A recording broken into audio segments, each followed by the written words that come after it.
কাজে ক্ষমতার লোভে, ক্ষমতার প্রয়োজনে আজকে জুলাইকে যদি আপনি অস্বীকার করেন, তাহলে আপনার অস্তিত্বকে অস্বীকার করা হবে।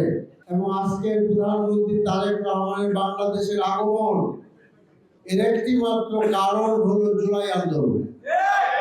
জুলাই আন্দোলন যদি না হতো, তাহলে তারেক রহমান সাহেব তিনি বাংলাদেশে আসতে পারতেন না।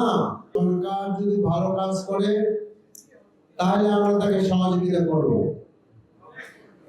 আর যদি জনগণের স্বার্থের বিরুদ্ধে কোনো কাজ করে, তাহলে আমরা সরকারি দলকে স্মরণ করিয়ে দিব, তাদেরকে আপনার লোকমা দিব।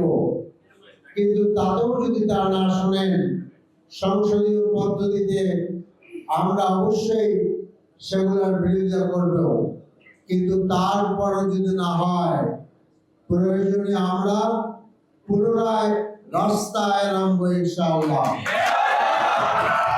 কারণ এই যে জাতীয় সংসদ এবং আজকের প্রধানমন্ত্রী তারেক রহমানের বাংলাদেশের আগমন এর একটি মাত্র কারণ হলো জুলাই আন্দোলন।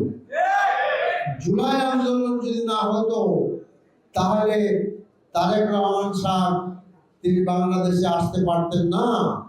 গত 17 বছর আপনি বাংলাদেশে আসতে পারেননি।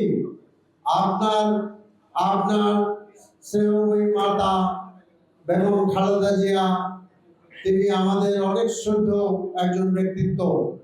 তিনি জেল খেটেছেন বিনা দোষে, তার চিকিৎসা করা সম্ভব হয়নি। এসব কথা আপনি ভুলে যাবেন না। নিজের উপরে আপনার শারীরিক অত্যাচার করা হয়েছে। কাজে ক্ষমতার লোভে, ক্ষমতার প্রয়োজনে আজকে জুলাইকে যদি আপনি অস্বীকার করেন, তাহলে আপনার অস্তিত্বকে অস্বীকার করা হবে। বাংলাদেশ আজকে এই অবস্থায় আসতে কখনোই পারত না যদি 36 জুলাই আন্দোলন না হতো।